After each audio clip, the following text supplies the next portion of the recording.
All right, there we are, finally. Man, it took me forever to get that connected. I'm glad everyone's here. I'm sorry, for some reason I had the stream key and the URL mixed up in my restreaming platform. I apologize. It took me a minute. It took me a couple minutes to realize what was going on, why there was mistakes going. I'm still kind of new to this part, scheduling streams, so thanks for chilling with me and waiting. All right, so let's hear about it, man. Holy crap. Talk about having some fun, right? I mean, watching yesterday's game was a freaking blast. Period. End of story. Yeah. John Davis says cautiously apprehensive, still concerned about what happens. The Colts deal with a good team, but rooting for the Colts. All right, so the Jets were supposed to have a good defense, and I don't know if it's our offensive line is just that good, but Rivers only got hit one time the entire game. Now, the real test will be Chicago, because Chicago, this Sunday against Chicago, massively good defense. So I want to see the Colts score at least as many points offensively against the Chicago's defense as they did the Jets' defense, don't you think? I mean, Harrison Hype. Our defense is number one. All right. So let's go to the defenses. Yes, we are the number one defense in the NFL. We are the number one defense via 65 yards a game over Pittsburgh. And we'll see. Passing defense, we're about 55 yards from in the number one spot. We are number one by 55, and that's San Francisco's in spot number 2. And in rushing, we're 4th. We're still allowing under 95 yards a game rushing. That's exciting news, man. That is exciting as heck. Brandon says Adam Gase needs to be fired. I think it's more than just Adam Gase. All right. I think that offense is like a patchwork right now. Don't you think? I mean, it just seems like they're not really putting together an identity as a team, defensively or offensively. They're supposed to have a pretty good defensive line, but if you don't back it up with some decent linebackers, then what's the point? And the secondary was not looking good at all and has not looked good all year for the Jets. But the Colts, holy crap. Big loss, Michael Pittman Jr. We're going to lose him for probably about 6 weeks. I guess he had a calf injury. Got surgery yesterday or today, I think it was. Yeah, I guess it got worse overnight, so that he went and had surgery this morning. He'll be gone for about 6 weeks, approximately, give or take. Remember Paris Campbell? He's got that PCL. He could be gone for another 4 weeks, possibly. They're waiting to see if that can heal up in time. He could come back by the end of the year. That's why they're not counting him out for the whole season. I want to know, what about some of these other guys on the team? All right. It's 2 weeks in a row the Colts got safeties. Last week it was Danico Autry bringing Cousins into the waiting arms of DeForest Buckner. This week, good old Justin Houston comes off, just grabs him up, brings him down. 2 safeties in 2 weeks? What? Come on now. You don't see that every day. And let's talk about pick sixes, all right? Let's talk about pick sixes. Xavier Rhodes, TJ Carey. Both guys the Colts went out and got in the offseason. Thank goodness they did, right? Because our number one, Rocky Sin, he couldn't make it. He couldn't make it because he had a stomach illness. Both these guys end up with pick sixes. You know the last time the Colts had multiple interception returns for touchdowns against the Jets was? 1970. Wow. That's something. That is something. Let's add you know what really helped with those interceptions, all three of them, if you go look. Now, one was that first pick six by Rhodes. That was Rhodes. That was Rhodes all day. He cut in front of the back shoulder pass. He was looking for it, saw it, cut in front of it, took that sucker. The interception in the end zone that he had, that had to do with Matt Eberflus. And I don't get to say this very often, but Matt Eberflus, okay, so there's some people out here saying, well, Matt Eberflus played an incredibly vanilla defense yesterday. No, he didn't. No, he didn't. Man, go watch the tape because they were disguising coverages left and right. That interception was off of disguised coverage. They were playing, they were lined up and in man coverage. And when the Jets had a wide receiver move across the field and the Colts moved a cornerback with him, they were showing man coverage. The ball was high. The defense went straight back into cover three. Confused the heck out of Sam Darnold. Confused the heck out of him. And he threw that interception because he was not expecting Rhodes to be where he was because Rhodes was still dropping back into his cover three slot out of the man coverage. And it was just an easy jump up, catch the football interception for Rhodes. That was because of Matt Eberflus. That is because this team has been practicing things like that all season, these past 3 weeks, probably prior to as well. I don't know. But they're showing a lot more disguised coverages than what they were last year. I mean, they were showing it last year, but not nearly as much as what they showed this week and the week before. 27 points in fantasy is what I got, Alpha Wolf. He says Colts defense got 26 points on fantasy. According to my fantasy, that was 27. But either way, that's just nasty. And last week, did I not say pick up the Colts defense special teams because they're going to get you fantasy points this week? And what happened? I was right. Yeah, it does depend on the league. But yeah, I was right. You can go back to my last stream when we're sitting there, preparing for this game. And I sure enough said so. Yep.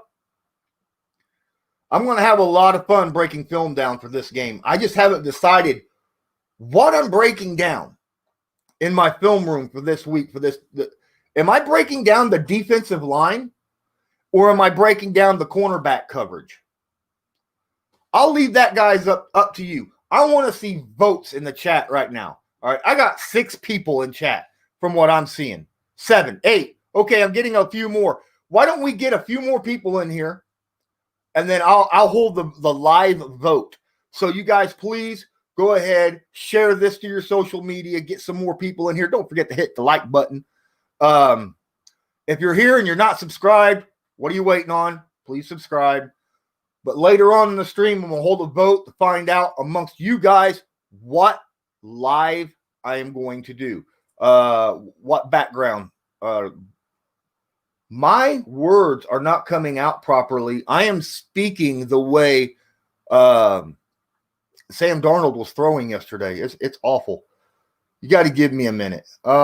Hey, Orange, Black Orange and Blonde and Cheese Brain Brian over on Sportscaster. Thanks for joining.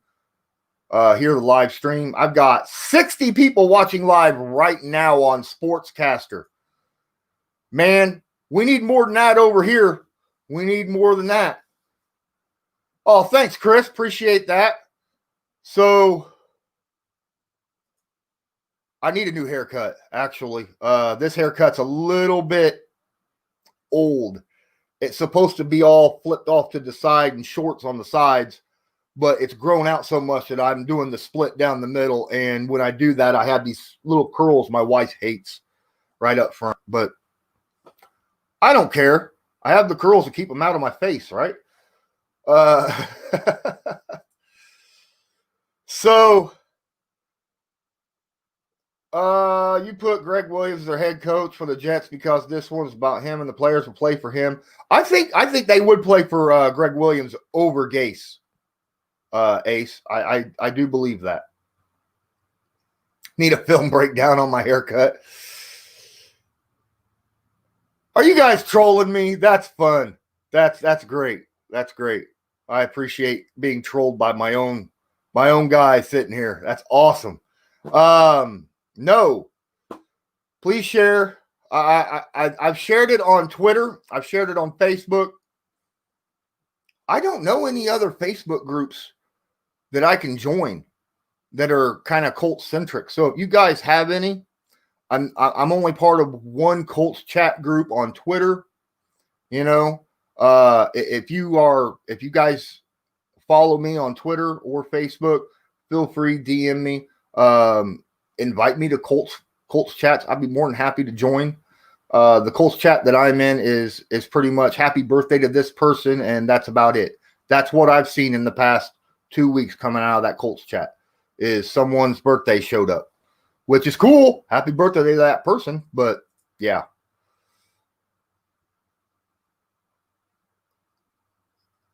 Oh, Cole, defense is going to break the Bears. Sorry, Dad. Chris. Yeah. But what about the Bears? Bears got a defense too, man. I'm trying to get somebody on to join me for the Bears breakdown. I tried to get someone from the Jets. No one that covered the Jets wanted to join me. I don't know. I assume it was just because they were embarrassed of their own team.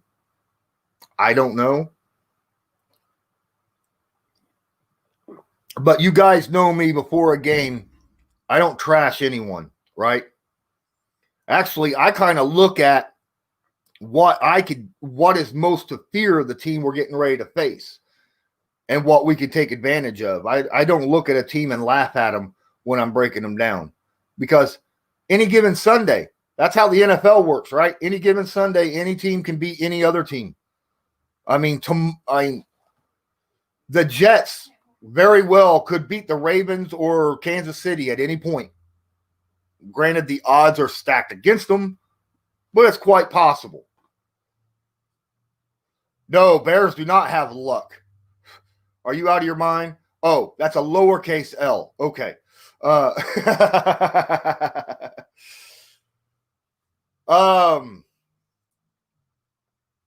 I'm having a lot of fun talking with all these guys. Gator Gal 929, thanks also for joining the stream on Sportscaster. Appreciate you. 70 people on Sportscaster. Hey, if you're watching on Sportscaster and I haven't named your name off, you need to make a profile, okay? Make a profile real quick. Take you 15, 30 seconds. It'll open up a separate tab. Make the profile, come back, hit the like, subscribe, share. Get more people here. Yeah, I know that I keep saying that, but yeah. 3-0, rather lucky than good? No, I'd rather be good than lucky. Luck goes from week to week. Good lasts the entire season. Okay? That's how I see it. Oh, yeah. Alpha Wolf. Yes, they have. They have named Nick Foles as a starter against the Colts next week. They did name that. So just let you know. I'm wondering what the Colts wide receiver core is going to look like next week with Michael Pittman and Paris Campbell gone. But I want to really not dive too much into the Bears game. I would rather focus on the Jets. Okay? And I was right about Frank Gore. Frank Gore still can get chunked 4 or 5 yards per carry. That was sarcasm. Okay. Frank Gore's still a good running back. Obviously you don't want to give him more than 15 carries a game. And if I remember correctly, they had Kalen Ballage, right? That was running the ball with him. And Ballage wasn't doing all that great, but Gore was when he was there, even against our D-line. Well, the last time the Colts played, John Davis says, Foles sounds good because our coaches passed with him. The last time the Colts played the Foles, we smacked them around. He was with the Jaguars. I think we won like 20-6 or something. And that team had a more potent offense than what the Bears do. So just let you know.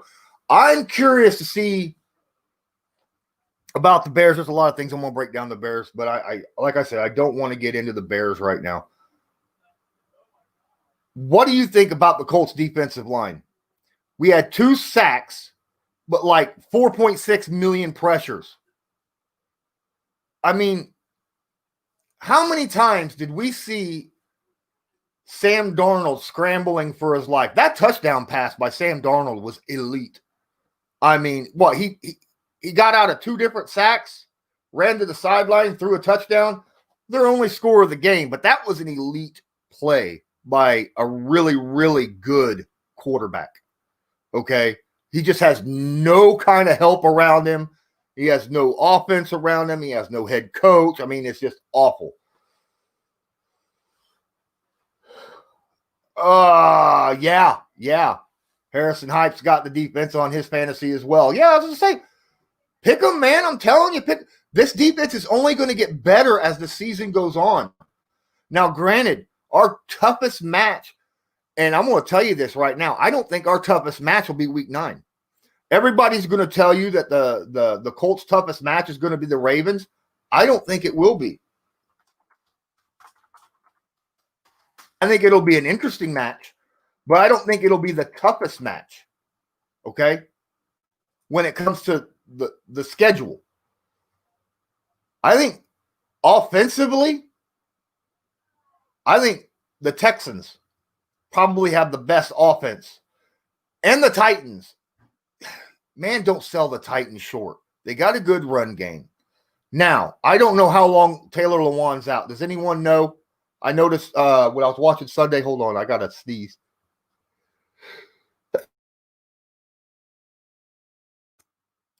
Wow. The world just exploded in front of me. Taylor Lewan got hurt. And I don't know how long he's going to be out. But if Taylor Lewan stays out for the season, then that's good for us. And bad for them. But Tannehill's throwing the football really, really well. Okay. And as soon as he gets A.J. Brown back, he's going to be dangerous. So don't underestimate that Titans offense.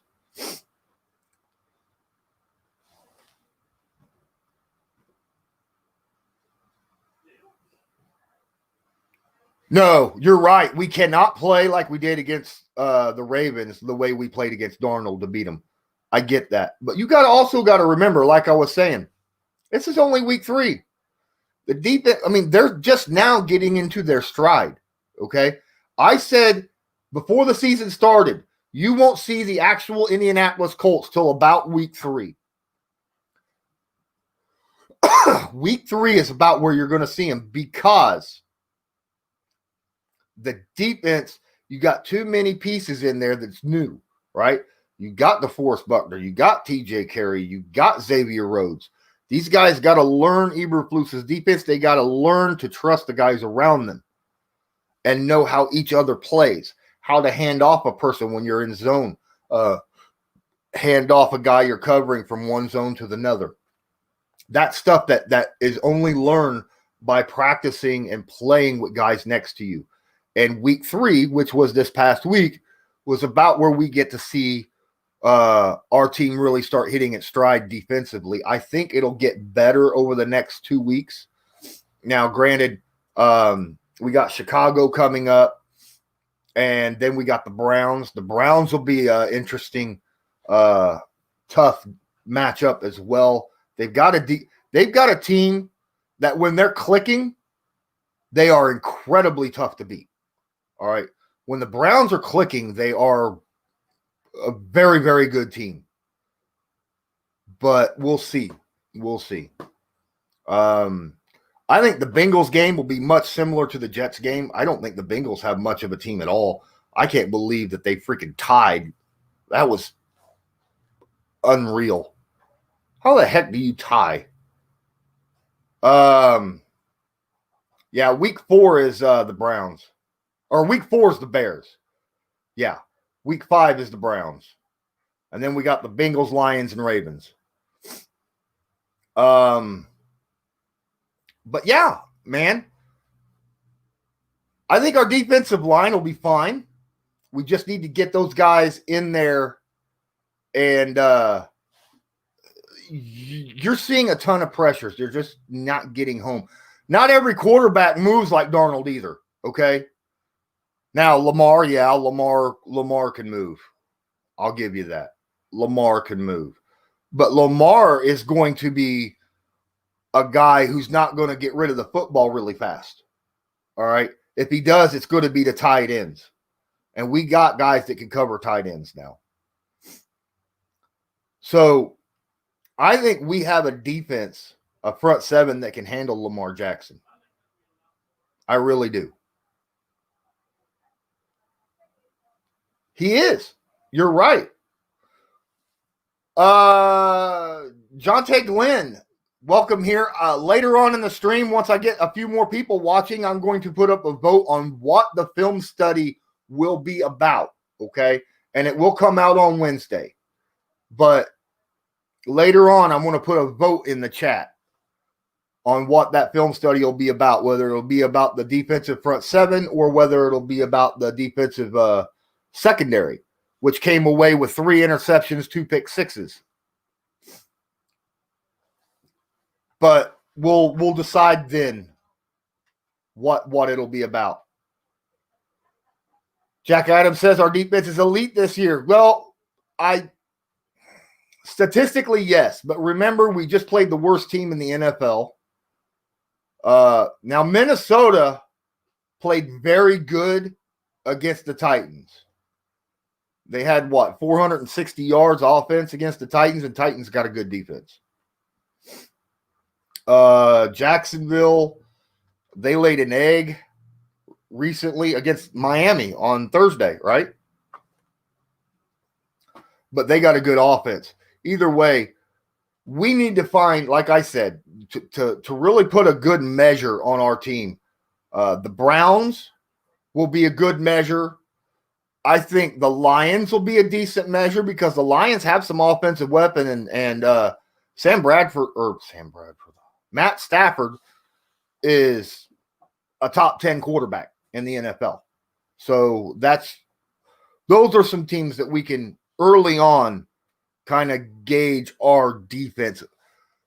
Now, granted, Minnesota supposedly has a great team. I mean, Cook had 170 yards this past Sunday, and Justin Jefferson had 175 yards rushing or receiving or some crap like that. And neither of them did jack or squat against the Colts 2 weeks ago. So,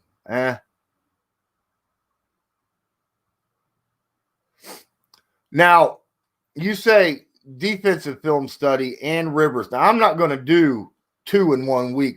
I may do a Rivers next week, depending upon, what happens. But we'll throw that vote up at the end of the night. We got 13 people watching now. I got 10 likes. Guys, if you're watching this, share the stream. If you haven't shared it, please share it now to your social media, whether it's Twitter, Instagram, Facebook, whatever it is that you use. I don't care. Share it freaking Reddit or any other, kind of blog places. That'd be awesome. Feel special.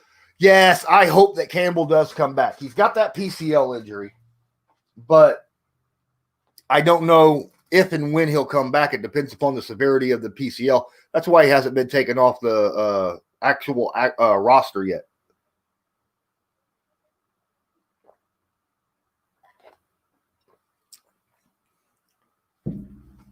Here's a little stat for you that should make things interesting.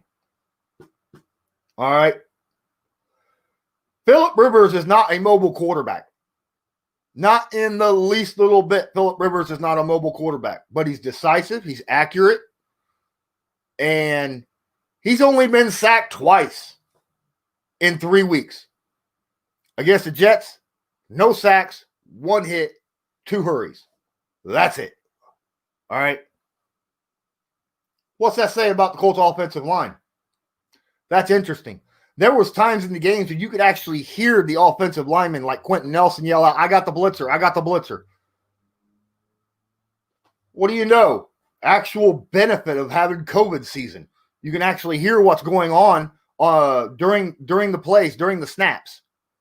That's kind of fun to hear, don't you think? Did you guys get to watch the game? Or, I have another question. I don't know if you follow me on Twitter. If you do, great. Thank you so much. If you don't, go to Twitter, follow me, Colts_law. It's called Lawrence Owen NFL. But anyhow, yesterday I blew up Twitter throwing out live plays as they happen, big plays that happen. I did it against the Titans and Vikings for the 1 o'clock game, and then the Colts-Jets. I did it afterwards. Do you guys like those? Do you like it when I post stuff like that? So in case you are not able to actually watch the game, you could see some updated highlight plays and stuff like that as the game goes through. I think there's a lot of fans out there that would like that. But if it gets annoying because, your Twitter feed is just getting blown up on your phone, then I understand that. So give me some feedback on that at some point, because I'm trying to get content out to you guys any way I possibly can. But I don't want to throw so much content at you guys that it pushes you away. Does that make sense? So, but yeah. We got 14 people, 14 likes. That's not bad. That's not bad. All right, well, we go over here on Sportscaster. We're still sitting with the same amount, but I got 112 people watching live on Sportscaster right now. 112. Why can't I get this on YouTube? Wouldn't that be awesome? Man. Yes, that's the thing, man. All right, Rivers knows what he wants to do with the football. And he's able to throw that football quickly. Jonte Glenn, I'm not trying to jump the gun, but I feel like our D-line is like the Liners last year. We took their heart with DeForest Buckner. We took their best player on that D-line. Without any question. Everybody's going to say it was Joey Bosa, but no, it was DeForest Buckner. If it wasn't for DeForest Buckner, a lot of those guys on that D-line wouldn't be playing the way they were playing. End of discussion. He's just that good. Did you see how many plays DeForest Buckner was blowing? He was catching guys on the sidelines. All right. Heck, he pushed Sam Darnold out. And he's a defensive tackle. A guy in the middle of the line was big enough and fast enough to get over there and push him out for only a 3-yard gain where he could have got a lot more. But it was DeForest Buckner that chased him out of bounds. What the heck?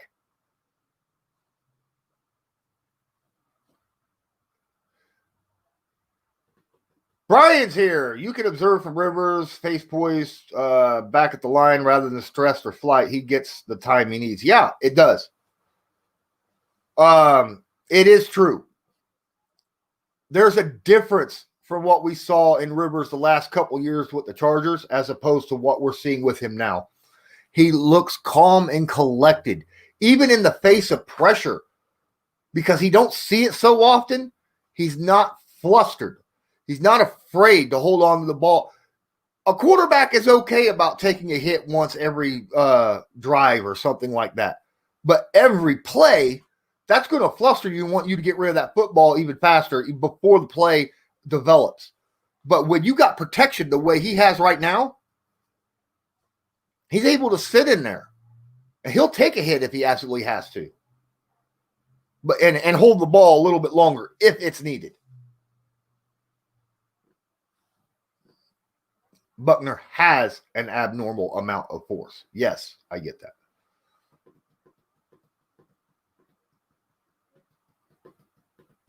Oh, thank you, Jonte. I hope I'm pronouncing your name right. Glenn. Maybe it's Yonte or Jonte. I don't know. Sometimes I mispronounce names. Am I crazy to think that we keep Rivers one more year? It depends. Mark Patton asking if we should keep Rivers or let Jacoby walk. First off, we got to see the development of Eason. We got to see the development of Eason. He's not ready right now. That's why Brissett came in late last game. You don't want to put a rookie in there that might make mistakes like Eason early on when you got a big lead. You don't want him out there throwing interceptions or turning the football over. All right. One thing Jacoby can do is protect the football. I'll give him that. He doesn't make stupid decision throws. I mean, he's had, 6 interceptions in 2 seasons? He doesn't make stupid decision throws. He might hold on to the ball a little too long, but he doesn't make stupid decision throws. He doesn't know how to lead a receiver. All right, I'm off the Brissett bashing. Eason needs to develop a little bit more. And it depends upon if and when we get to the playoffs and how long. No, Eason's not hurt. I don't remember seeing Eason being hurt. He was a healthy scratch because we needed other players. That's why he was a healthy scratch. We needed other players from our 55 because we had injuries.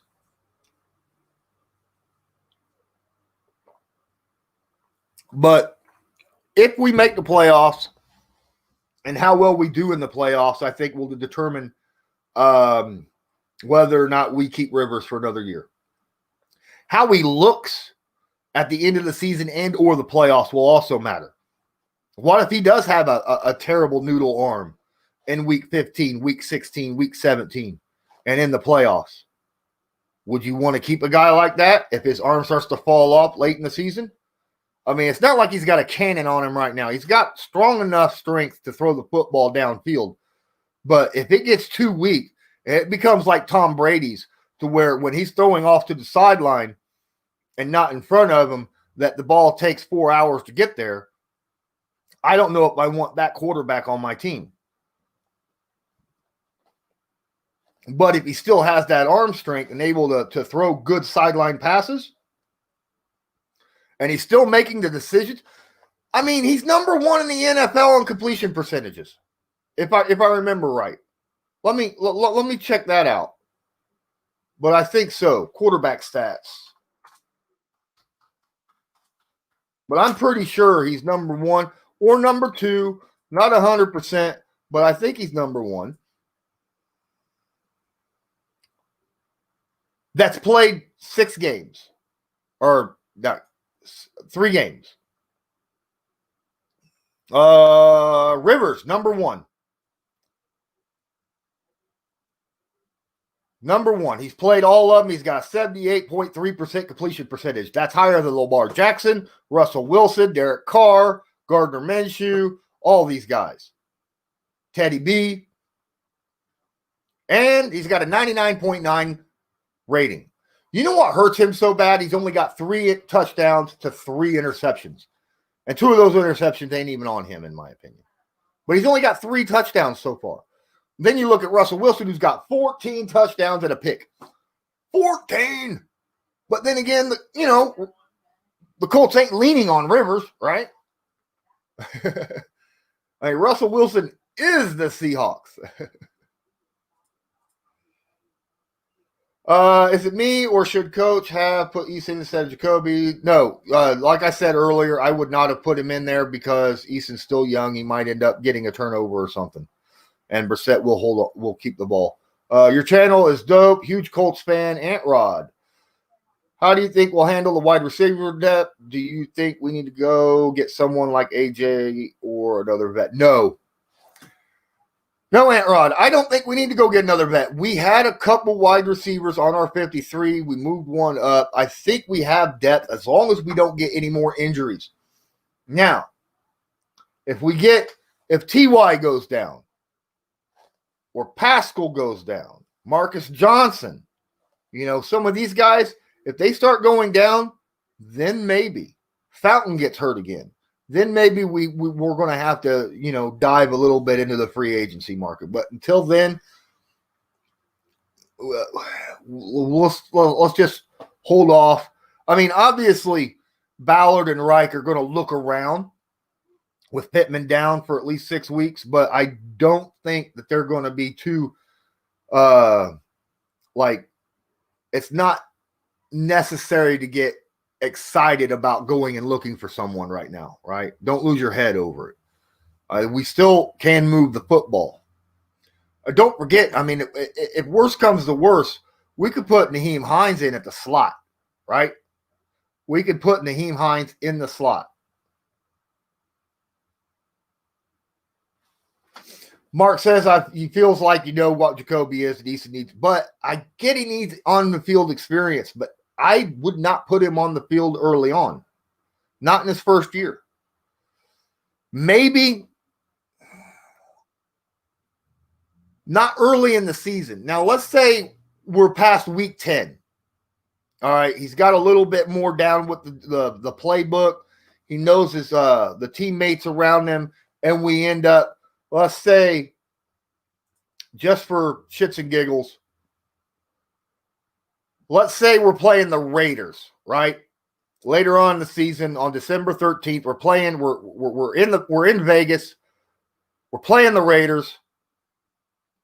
And in the beginning of the fourth quarter, we're up 4 touchdowns. Then I wouldn't mind putting Easton in. He's had the majority of the year to learn the playbook. He's had the majority of the year to get a little bit of coaching up, learn the players around him. Then that's when I would throw him in there, have a couple drives with him. Early on, I wouldn't. That's just me. Agree, disagree? Holy crap, man, I'm up to 162 live views on Sportscaster. That's awesome. Thanks, everybody, for joining here on Sportscaster. Appreciate you guys being here. Please don't forget to hit the share button, the like button, and subscribe. That way you can follow me next time I go live and see other videos that I post, including Wednesday's Film Room Breakdown. Please share. Don't forget, there is that little share button right down there. You can just copy that link and put it on wherever you want to put it. Won't know until we see how he handles managing the team. Patman, the conservative Rivers works. I'm sure that passing yards will increase when he figures his. He did hit T.Y. It was nice to see him hit T.Y. a couple times. Don't you guys think? I think it was nice to see Rivers find T.Y. a couple times. Finally showed up. He didn't show up the first couple weeks. I'm glad he did. I think it's just going to take time. And I'll tell you why T.Y. has not been hit, because T.Y. doesn't run routes traditionally, right? Him and Rivers have to have this connection the way him and Luck had. And it took them a little bit to get that connection. All right. It took Luck and T.Y. a little bit, a while, like, almost a whole year before they got that connection. It takes a little while to get used to T.Y.'s routes because he doesn't run them exact. He will deviate that route a little bit. And Rivers still has yet to get comfortable with that so that he doesn't throw it up and go, oh, crap, I thought you was going here, and he actually goes somewhere else and he ends up an interception. You don't want to see that. I wouldn't mind Patman. I agree. Brian. I wouldn't mind seeing Patman a little. Man, he's there. Fountain. I like Fountain too. Fountain had a catch yesterday as well, or 2, maybe. Got 1,300 for 50. Okay.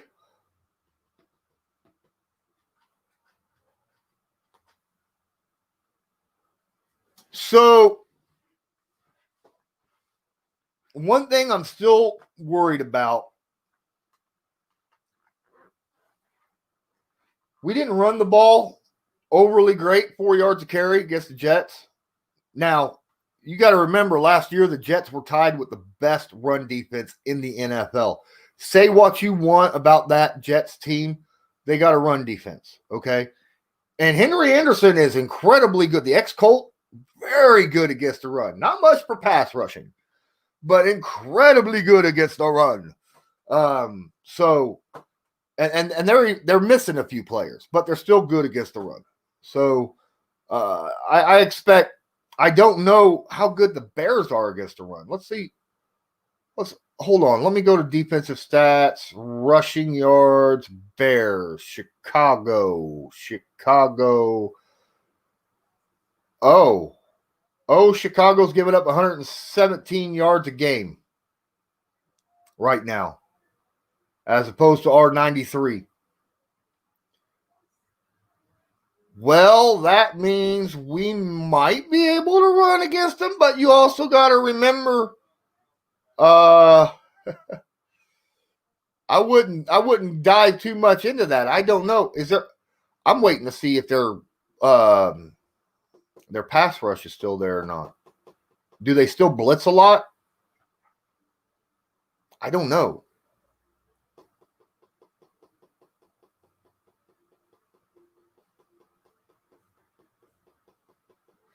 Patton says getting hurt a lot or getting hit hard and hurt isn't injury prone. To me, am I wrong? Because I hate how people think Campbell's injury prone, Hooker's injury prone. Here's the thing. Injury prone. This is where you get this from. A lot of players coming out of college are not, they're physically not NFL ready.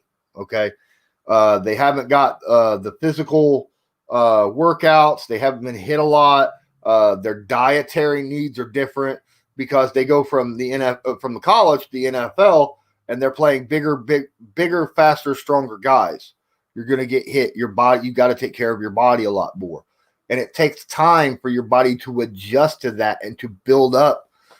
Now, in order to be injury prone, you need to see the same type of injury over and over and over. Now, with Paris Campbell, he's just had multiple different types of injuries all over his body. Broken hand, twisted ankle, torn hamstring. Now the knee, the PCL in his knee. Now that knee thing, that has nothing to do with injury prone. That was nasty. That was the turf and a defender's shoulder taking a knee out of somebody. And then Hooker, you can't, when it comes to an Achilles tendon, there really isn't nothing you can do about that. That just happens. It was like Mack and Hooker, Achilles tendons happen. And when they do, it sucks. Now, I don't know if there's stretches you could do to kind of make that Achilles a little bit more pliable before a game. I'm not a doctor. I don't know. But you would think, since it's a tendon, that there'd be some stretches that you could do. That's something that I'd like to ask a doctor sometime. Brian says Jonathan Taylor still gets stuffed a lot because his comfort zone is straight ahead. That's right. He did make a couple cuts to the outside in last night's game. If you noticed. That touchdown run was a slight cut. He jumped up in the air. And I don't know if you saw my clip that I posted, but when he jumped in the air, his feet were moving, were churning in midair. Wasn't hitting nothing, wasn't hitting ground, but it was churning. So that as soon as he hit the ground, he was hitting it and going forward full speed because he was still a yard away from the end zone. That was beautiful. Bears didn't blitz much against the Falcons. Okay, that's good to know. But Jonathan Taylor does need to learn how to go outside the tackles when the hole is not there. Okay, that's one thing. Jordan Wilkins sure as heck knows how to run the ball. Did you see the difference between Jordan Wilkins and Jonathan Taylor? When Jordan Wilkins walked in, he was busting out 10-yard carries, it seemed like, every time he touched the football there in the fourth quarter.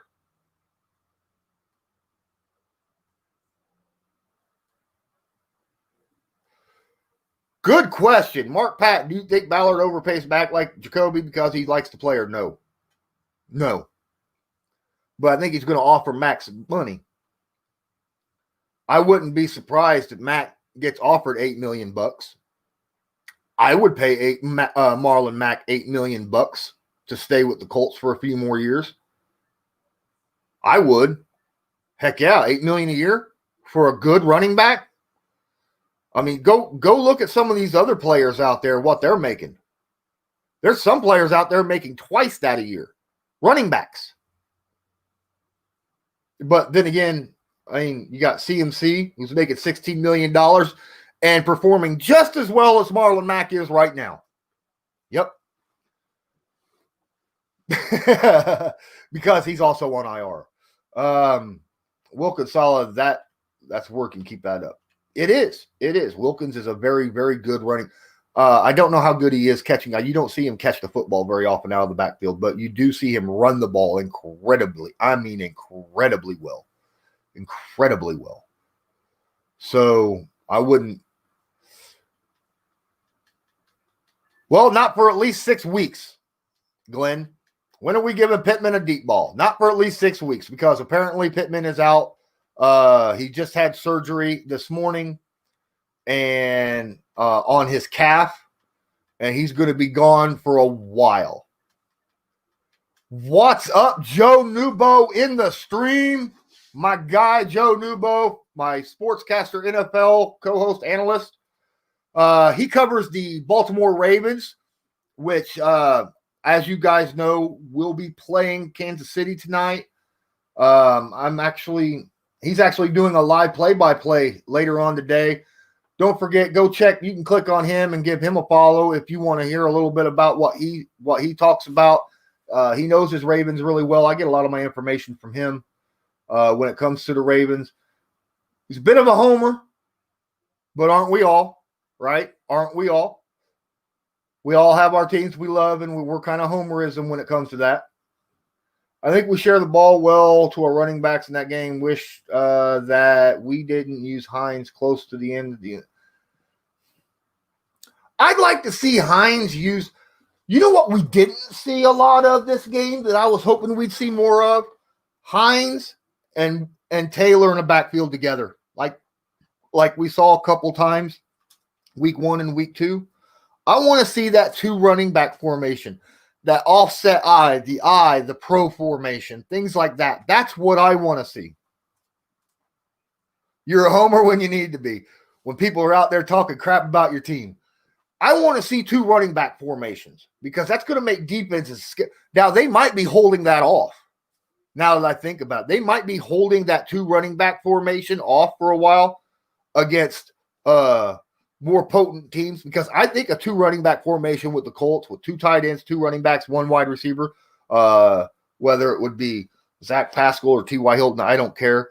Someone who could run block though. So, but that formation would be incredibly dangerous as a game clock control management system to use a lot. And I would want to play that against a team that, I don't know, that you'd want to keep their offense off the field. Maybe the Ravens. Not so much, really. No, I'm not scared of the Ravens offense. A little worried about Lamar Jackson. The rest of the team I'm not all that scared of. Paris should have jumped over that man. Paris couldn't have jumped over that man. He could have, but man, he could have got hurt worse. You got to remember, 2 weeks prior to him having that happen, he had that car wreck, remember? He could have jumped over that man, but then he had that car wreck and was on concussion protocol 2 weeks prior to that. So you have someone that was on concussion protocol 2 weeks prior to that, taking a chance and trying to jump over someone. Did you see? Holy crap. Did you see the running back try to leap over? 2 weeks in a row, a running back tried to leap over somebody and got their asses handed to him. Forklifted against the Colts. Carlos Martinez, everyone's sleeping on the Colts. I agree. I think they are, man. There's a lot of people. There's a lot. Alpha Wolf said that. I just got done talking about how he got forklifted straight up there. Cox is the real deal, my guy. I've been saying that all off season. I said all he needs is a chance. Mo Alley Cox is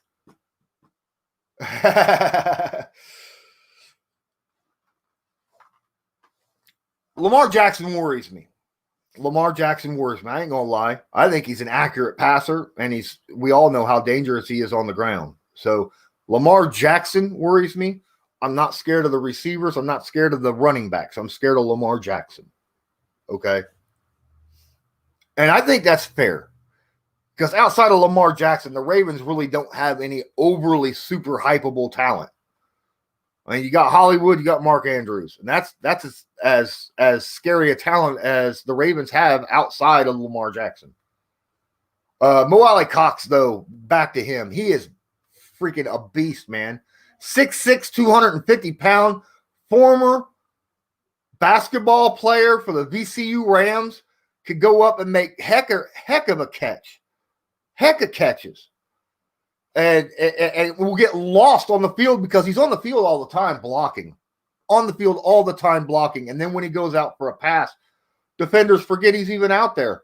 And he catches the football, and then next thing you know, boom, you have a 50-some yard catch and run from a tight end who rumbles when he runs. Burton Cox, Burton Doyle. I want to see 3 tight end formations next week. If Burton comes back and is able to play, I want to see Doyle, Ollie Cox, and Burton on the field at the same time. I want to see 3 tight ends and 2 running backs and no wide receivers. Watch entire defense crowd the offensive line. Rivers steps back and everybody goes out for a pass. That'd mess them all up because everyone on that field would be able to catch and run. That'd be a scary, scary line too. I love the 2 tight end, 2 running back, 1 wide receiver, but I'll take 3 tight end, 1 running back, 1 wide receiver, or 3 tight end, 2 running back, no wide receiver. Colts have that. And it's actually a good idea since the Colts, in my opinion, 2 of their top 3 wide receivers right now are hurt, okay, and gone for probably at least 6 weeks each. It's starting to look like 2019 all over freaking again. All over again. But at least they're not IR'd like Mack is. All right. I think if you're watching this, please hit that like, hit the stream here, share, hit the like button, subscribe if you're not subscribed. I appreciate that a lot. Yes, Carlos, Colts Ravens. I think will be a lot better game than people want to. I think it's going to be one of those smash mouth games, right? I think the Colts Ravens game is going to be a smash mouth game. 2 good defenses going up against 2 good running teams that want to run the football. And heck yeah, I think this is going to be that'll be a very good game in week 9. But we got the Bears next week. And we just, man, the destruction of the Jets was just flat out the destruction of the Jets. Taylor is faster than Mack. And, here we go. Is it Taylor faster than Mack? It seems like on the field, Mack was faster. Mark Patton, I will tell you why it seems that way. Marlon Mack's agility, his side-to-side movement was almost unparalleled in the NFL. All right, that's something that Marlon Mack did incredibly well. Okay, yes, Jonathan Taylor has straight line speed. Marlon Mack's shiftiness is amazing. Marlon Mack had everything. He could sidestep you. He could use a juke move. He could use a spin. He could stiff arm you. He could leap you. He could do whatever he wanted because he was just that good. And he knew how to break it out quickly. He knew how to make a decision and act on that decision instantaneously. It takes a while sometimes, especially if you don't have gaping open holes for you to run through. And Jonathan Taylor, unless he's got a gaping open hole, he's still gonna run in that same exact spot no matter what. He's slowly learning that he needs to break off the run once in a while. But no, his side-to-side movement's nowhere near as fast as Marlon Mack's. And that's why Marlon Mack looks fast on the field. I mean, Mack's not slow by any means, but he's not a track star like Taylor is.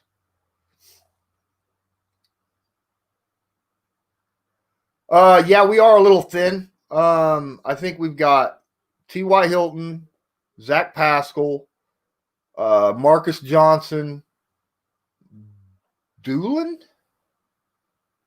I keep forgetting who the Patman and blah blah blah. Why do I always forget his name? The wide receiver, number 10, that was hurt all year last year. Fountain. We have Fountain. Those are the receivers that we got going into this coming week and for the foreseeable future, which is going to suck.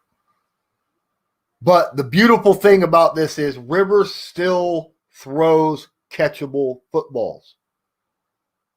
So as long as a receiver can get open, Rivers will find them and throw the catchable football. Whereas Brissett threw rockets. Brissett threw too many rockets, and he didn't know how to lead a receiver. Like if a receiver's cutting across the field, and he's got to step on the defender, Brissett would throw it right at where that receiver is, whereas Rivers will throw it right in front of him so that they can catch and run. That's why he is a much better for this type of offense, no matter what wide receivers we have. I think Rivers will make our third, fourth, fifth, sixth string wide receivers look like number ones and number twos from last year. Okay? I'm just telling you. I'm not that worried about it yet.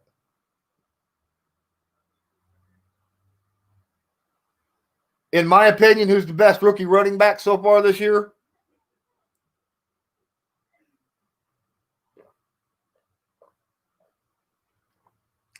James Robinson, undrafted free agent for the Jacksonville Jaguars.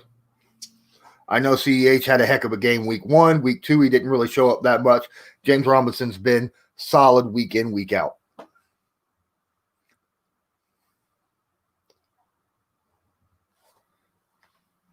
I don't know. Why don't we ask my boy, are you still in here, Mr. Joe Nubo? Is Dobbins worked up to being a starter yet? That's a good question. By Alpha. I'm curious about that as well. 15 watching. Don't forget, hit the like button, share, and subscribe. If you're not subscribed, I could really use some extra subscribers. I'm sitting at about 555. Wouldn't mind hitting 560 by the end of this stream. That'd be awesome. What do they have against Jordan Wilkins that he has to start? Because you want Lawrence loves his undrafted run. It has nothing to do with he just looks best so far. It's the truth. Go look at his stats. Look at what he's doing. It's stupid. You like undrafted running backs too. You don't believe in using a high draft pick and picking people or paying money for a running back. Don't give me that crap. You think he's going to have? Yeah, it's a good possibility he might have a big game tonight against Kansas City. But no, go look at James Robinson's numbers. Go look at his numbers, man. As a rookie running back, he's nasty. He catches the football and runs the football. And it's unbelievable how good he has been.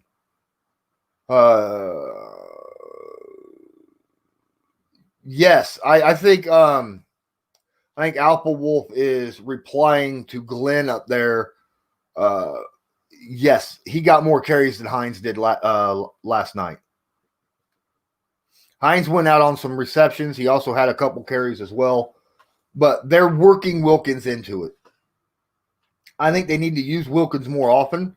But the problem is when the Colts offense goes into a hurry-up mode, which you saw a couple times last night, you ain't exchanging players in and out of that offense. You're not bringing in fresh legs. So, your star, whoever you got out there, is stuck there. And I think that happened a couple times with Jonathan Taylor. So you weren't seeing Jordan Wilkins walk in there. Thank you, Joe. Read what Joe just said. Smash the like, subscribe. I'd appreciate it. Still sitting at 555. I ain't got no notifications of new subscribers yet. Has everybody shared this stream to their social media? Really love that. Man, we've been sitting here for over an hour now. An hour. If you're watching this live on Sportscaster, I got 120 viewers right now on Sports. 120, Joe. 120. I got like 20 people watching on YouTube. But I love every single one of you. Every one of you. Because, man, you guys react with me in chat. The guys on Sportscaster don't react with me in chat. Okay? But if you're watching, please feel free. Say something in the chat.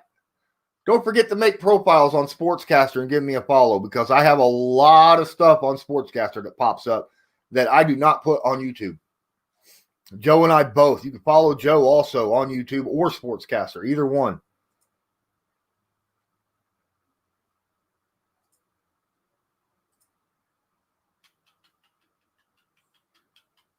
Yeah, I don't see a problem with Taylor having 13, Wilkins 9, Hines.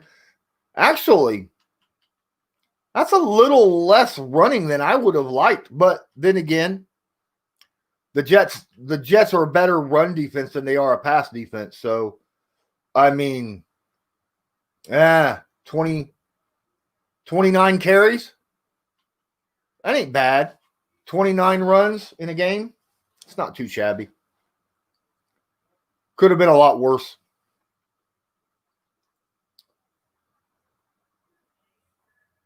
Thank you, Carlos Martinez. Thank you for coming to the channel.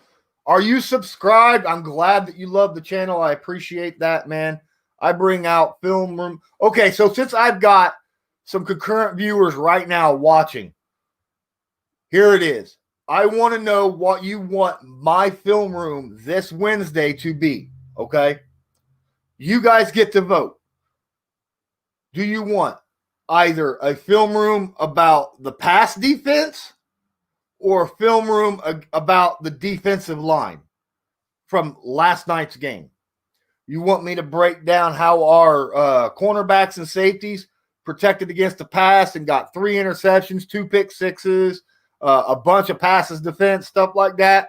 Or do you want me to break down all the quarterback pressures, the sacks, the safeties that our defensive line got yesterday? Say so in the chat, because I'm getting ready. We've been running this for over an hour now. I got to prepare for Monday Night Football. So let me know what you want.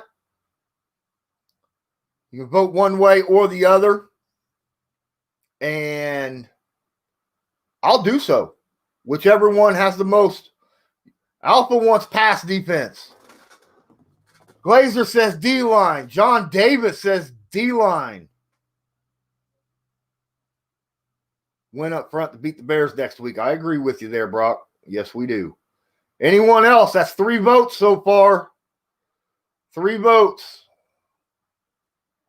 Do we have any other people besides those 3 people in here right now? It says we got 15 watching. If the Colts D puts up 18 points a game like they did, we can skip the field and win.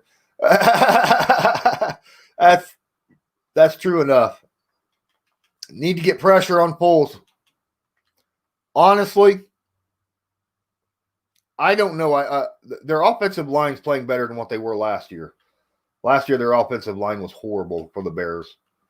So far this year, from what I was seeing, their offensive line's playing a little bit better than what it was prior. D-line already subscribed. Thank you, Carlos. All right. It looks like so far we got 3-1, Alpha. I'm sorry, my guy. But we're going to have to figure out about the D-line and how they're getting pressure. No. Actually, I think the best team we played so far is probably the Vikings. Talent-wise, I think they're the best. Teray will have a chance. Romo asks, how many weeks till Teray? Kimoko Teray has a chance to come back after week 6. He's on the PUP, and when you're on a PUP, you're out at least 6 weeks. So week 6, my guy. We already know our D-line is dominant, though. The receivers, other than Robinson, really don't scare me.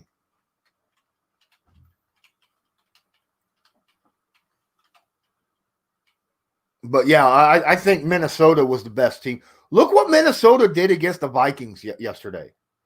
They had like 460 yards. Cook had like 160 yards rushing or 160 total yards or some crap like that.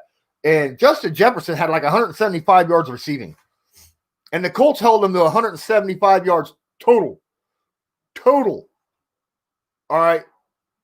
We had 2 games in a row where our defense had 3 interceptions.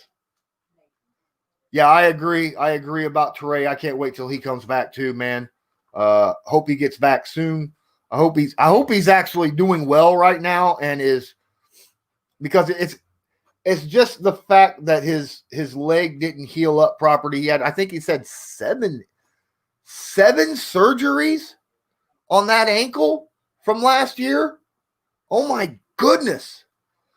And he's just wasn't quite back, so they had to put him on the PUP. Physically unable to perform.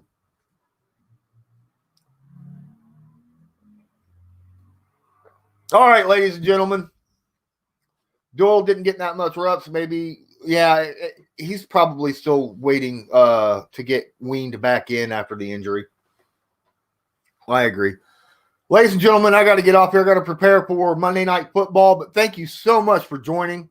I loved every moment sitting here talking with you guys, talking about the Colts, all the way around the board, right? All the way around the board. The voting has came in. I'm going to be doing it about the D-line, not just one single player, but the pass rush in general, right? And who do I have tonight? I don't know who I have yet. I've got a score, 35-27, which I already told Joe Nubo earlier this morning, but I just don't know who I got to win, because it could go either way. Right? I think I said 35-24. Actually, I think is what I said the score was. 35-24, I think. It depends, right? Because if Kansas City jumps out to an early lead, they're going to win the game. I don't think the Ravens have it in them to make a comeback. But the Ravens, I think, aren't stupid enough to get out to a lead on Kansas City and then blow it like a lot of other teams have. Rock is practicing right now, Brock. Just let you know. Well, not right now. It's Monday, but apparently Rock's illness is over with, and he will be back at practice this week. Hey, Alan James, thanks, man. Appreciate you being here. How you catching me at the end of the stream. John Davis, thanks for loving my channel. Take care. Appreciate you. But thanks again. I am done. That is my coverage, post-game review of Colts versus Jets, Week 3. Defense again for the second straight week, completely and utterly dominating the opposing offense in every single facet of the defense. Charlie Clark, the whole defense. All right. I appreciate you, man. Thanks a lot. All right, guys. I'll talk to you later. Until next time, I'm Lawrence Owen. This is Colts Law. And as usual, I want you to have a good one.